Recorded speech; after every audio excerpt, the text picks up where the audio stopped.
We saw this screen way too often. Hey, my name's James. Gamertag is ReddWolfwood. And this is my clan's first attempt to kill the Templar. I'm sorry, first attempt that was successful. We attempted it about 50 times before this, trying different strategies. That did not work at all.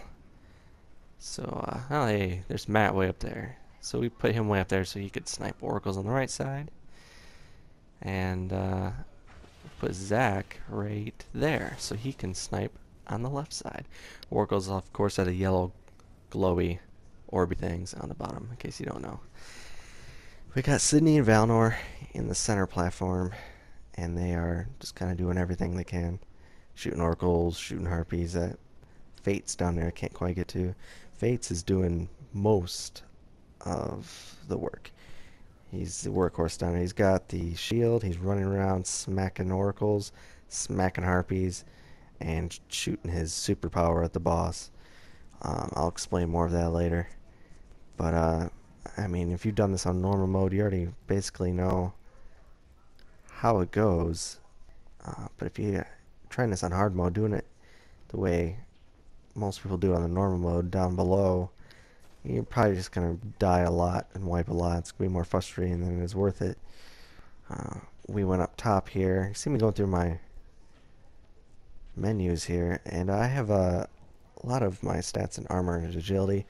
Probably wiser to put in armor and recovery so that you don't die as often. But I think I had a lot of agility just because I wanted to run around. Because my job is to call out oracles when I see it, call out where the boss is transporting. I'm trying to figure out where I want to stand, where the best vantage point is. I end up kind of moving around a lot. So, again, TheFaytes is going to be down below. Now he wants to hit whatever oracles he can get to, because they charge his shields super a lot faster. And he also wants to get whatever harpies he can get. But whatever he can't get, we kind of mop up. And, yeah, that's about it. I'm looking at my icebreaker here. It's not even leveled up. The reason why I have it is because even though I have fully upgraded snipers, I've just gotten this one, and it recovers ammo automatically. And since I'm up here not killing harpies, not getting ammo from them, this keeps me from running out of ammo all the time. Now Sydney over there, he's going to throw down his bubble. His little bubble shield has a Titan. What that's going to do is it'll give him and Valynor weapons of light so they can really take a big chunk out of the health of the Templar. And it's not super necessary, but it's not very helpful. If you, like most of our group doesn't have fully leveled up snipers and scout rifles. So trying to down the Templar took a really long time. The reason why we haven't started here is because we're also letting our supers fully charge. Because TheFaytes is running a Warlock down there, so if he does go down, he can res himself, unless it glitches. There's a lot of glitches. Oh, so many glitches. They really need to just do some serious patchwork on the raid, but I doubt it's ever going to happen. So Valynor is running a Warlock down there, so he wants a full super, so we're just kind of waiting and waiting, and it's super boring. Now before this is two phases, and they're pretty easy. Phases grab the shield. Templar is spawning, and I'm calling out oracles. So the two phases before this they're pretty simple. The first one is just protect the machines, the confluxes I think they're called, from the waves and waves of what are they called? Fanatics that come in and explode in your face. The easy way to do that is to, whenever he calls his legions, everybody go to the left, go on that pillar that's on the far left, a really high up pillar, jump on there, and from there you're safe from all the fanatics. Or you can jump inside the little hole that's in the wall next to it. And then the next phase is the oracles. We did the oracles by just standing up here on this cliff and shooting them, and that was super easy too. This is the easiest way to do it on hard mode. Some might say this is like the cheese way. Super easy, cheap way of doing it. Personally, I think it's still very difficult. Because you got the Templar here shooting at you. He can't kill you very easy if you're not paying attention. Also, Fates down there doing all the hard work. That's not super easy. He's got to make sure he gets all the oracles, kills harpies, and takes down the boss shield as much as he can, as fast as he can.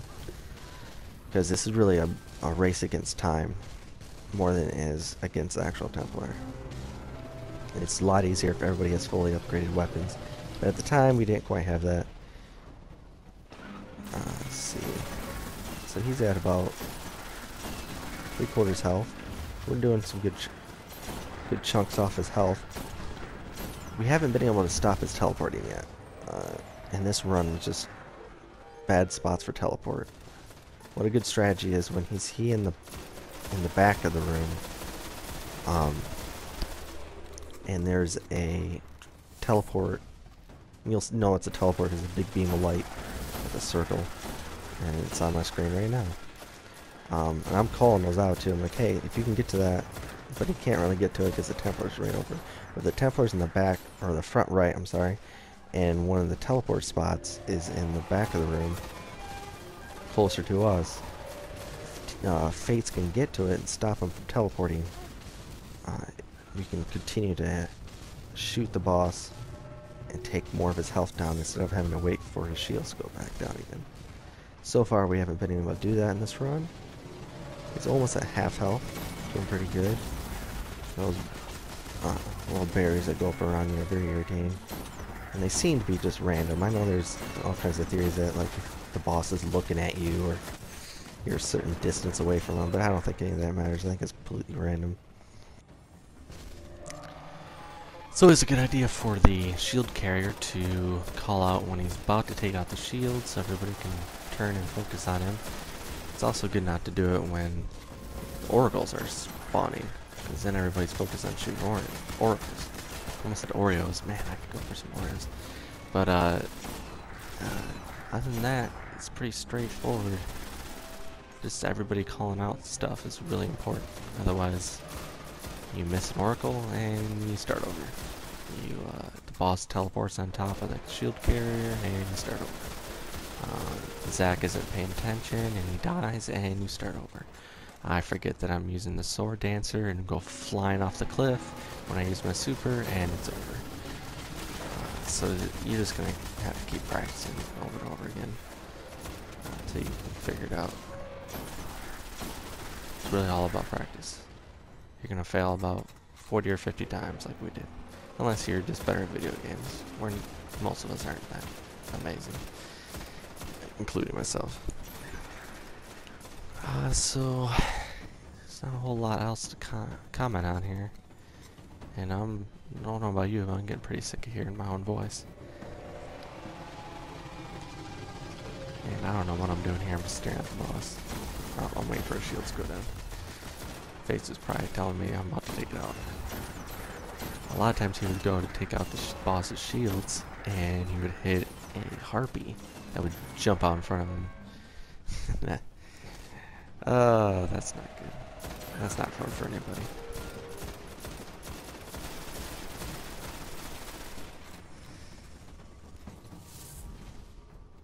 Sydney's constantly putting down his shields. He also drops a lot of orbs there with that shield. Is good for if you're a gunslinger like me, you can run down and, you know, super that little barrier that's around you instead of shooting it with your machine gun. But I don't know, I just didn't try doing it. I just focus on shooting with my machine gun. Actually, Zach was helping me a lot too by shooting my barriers that popped up around my head. Alright, so he's getting pretty close to death here. It's getting pretty close to enrage mode. I don't know if I mentioned that yet, but enrage mode happens, I don't know how many minutes, probably like 5 minutes, 6 minutes into the battle. If you haven't killed him yet, yeah, it says enrage mode incoming or something like that. Enrage is near, I think. So that's about to pop up soon. We're taking way too long to kill this boss, because we just haven't been able to stop teleporting. And if you can stop him from teleporting a couple times, it makes it a lot easier. He's almost dead here. He's got 1/5 health left.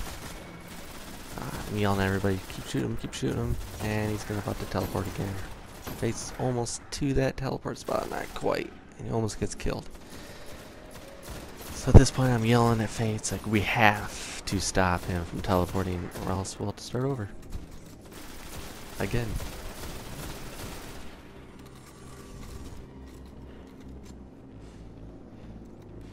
I feel like in Rage, it's very close.